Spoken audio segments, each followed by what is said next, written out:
Gracias, señora presidenta del Senado. Yo creo que, y lo que acabamos de escuchar, es un buen resumen de lo que el gobierno quiere decirle al país en relación a su falta de eficacia y su falta de una política de seguridad para Colombia. El estallido de la violencia, dicen ellos, este cúmulo de masacres, de muerte sistemática de líderes sociales, de excombatientes de la FARC y ahora de activistas de la Colombia Humana, es culpa del narcotráfico.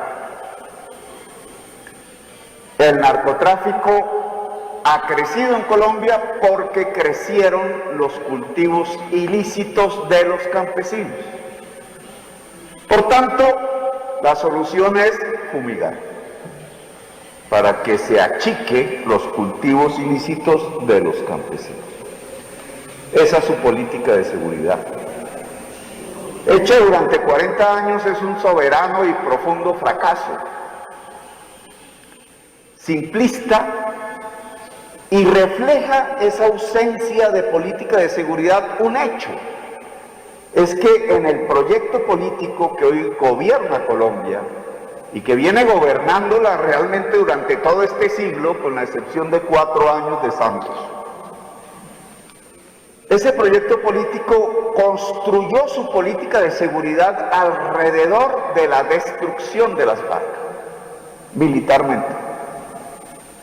Era una propuesta de seguridad contrainsurgente. Una vez se diluyó las FARC, se quedó sin política de seguridad. Y eso es lo que estamos viendo hoy.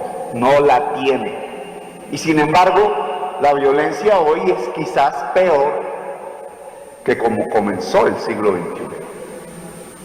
Voy a tratar de explicar en esta intervención las fallas del análisis del gobierno y de ahí una política de seguridad que yo considero eficaz para Colombia.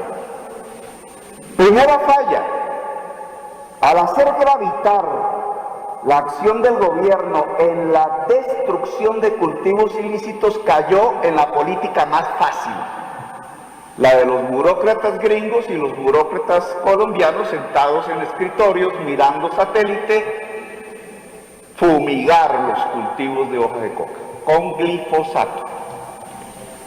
Esa decisión del presidente Duque rompió un acuerdo que estaba, entre otras cosas, en los artículos del acuerdo de paz, el de un pacto con el campesinado productor de hoja de coca. El anterior gobierno había llegado a un pacto con el campesinado, cerca de 100.000 familias, para sustituir voluntariamente la hoja de coca. El gobierno vio muy mamerto eso, le pareció muy demócrata el que hubiera un diálogo entre Estado y campesinado, y peor aún, un pacto.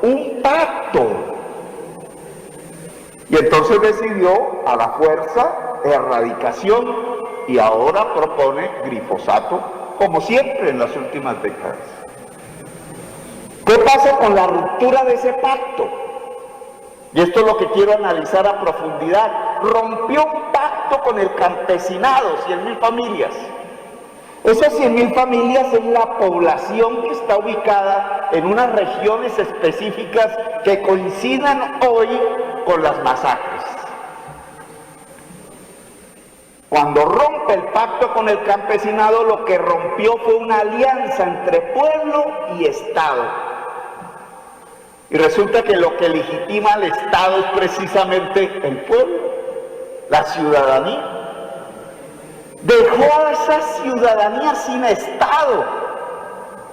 E inmediatamente los nuevos dueños del narcotráfico empezaron a buscar el control de esa población, es decir, a tomar poder y legitimidad a la fuerza.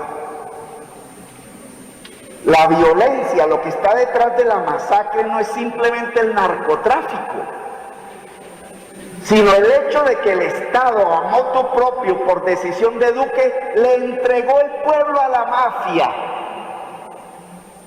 Entre más glifosato, más poder de la mafia. Contrario a lo que dice el gobierno, y por eso su ineficacia. Entre más suelta la población campesina y la deja expósita o bajo la acción violenta del Estado, que es la fumigación y la erradicación, más controla la mafia esa misma población. A sangre y fuego. El Estado abandonó el pueblo y el pueblo queda bajo control de las mafias. Cuando una mafia controla territorialmente la población, tiene poder. Hoy la mafia tiene más poder porque Duque rompió la alianza propuesta entre el Estado y el pueblo que hoy cultiva ilícitamente coca y que buscaba sustituir esos cultivos, lo rompió a la fuerza. Y ahí uno de los factores fundamentales de la violencia.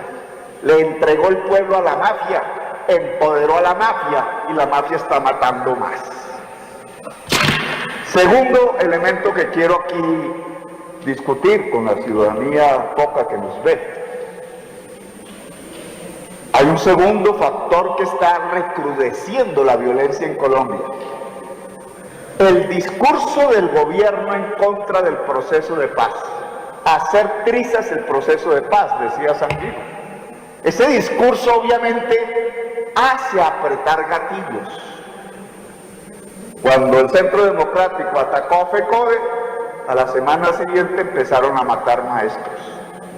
No porque quienes inician la campaña y hacen el discurso sean los que ordenen la muerte, sino porque en la sociedad colombiana el discurso desde el poder se vuelve práctica en la base de la sociedad. El discurso de destrucción del proceso de paz ha construido la cama de la violencia. Pero no es un simple discurso, también tiene una práctica, una acción generadora de violencia. Tengo que decirlo, el gobierno de Duque construyó las disidencias de las FARC. Necesitaban tener a las FARC armadas.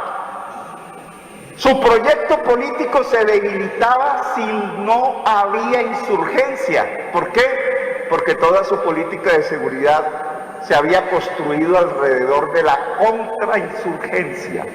Sin insurgencia no había política, no había votos, no había poder. Por tanto, uno de los objetivos del gobierno ha sido construir de nuevo la insurgencia. Rompió el acuerdo con el ELN y ahí está el ELN armado. Y construyó de una manera muy perversa, y tengo que decir que no fue Duque, fue Néstor Humberto Martínez y sus aliados, una conspiración desde la Fiscalía para poner preso al señor Santrich con cocaína de la misma Fiscalía y acusarlo de narcotráfico. El jueves haré un debate sobre esto, no voy aquí a profundizarlo, pero desde el Estado construyeron las disidencias de las FARC. Y hay un tercer elemento que a mí me gustaría también tocar en este debate, y es que también viene creciendo una violencia política, propiamente. Desde la política se está matando. Colombia Humana puede ser gobierno en el 2022. Y eso está asustando un sector del poder en Colombia. Esos asustados están construyendo una estrategia en este momento para evitarlo. No me refiero al debate político normal, democrático, de las ideas y de tratar de convencer a la sociedad de que Colombia Humana no es una alternativa. No, me refiero a otro tipo de práctica. Voy a tratar de sintetizarla. Miles de militares, ex paramilitares e incluso han quedado por fuera de la JEP, Justicia Especial para la Paz. Los han rechazado. No tienen alternativa de beneficio jurídico y fluyen hacia las llamadas BACRIM, que son los nuevos dueños del narcotráfico. Pero les empiezan a hacer una serie de promesas. Si hay otro gobierno de Uribe, habrá un indulto para los militares, que la JEP no aceptó. Y algunos sectores que se sientan en este Congreso, y no me refiero al Centro Democrático como partido, sino algún sector al interior, ha empezado a decirles, si quieren ese indulto y un nuevo gobierno de Uribe, no pueden dejar que Colombia Humana gane. Han presionado la muerte de militantes de Colombia Humana.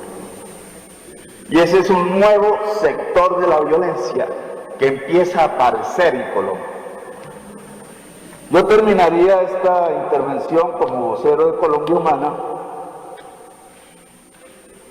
diciéndole a la sociedad que hoy se necesita una reestructuración de la fuerza pública.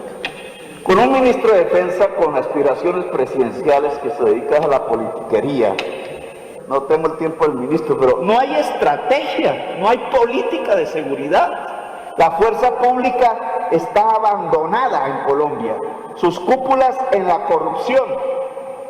Algún día vamos a hablar de la reforma de las fuerzas militares.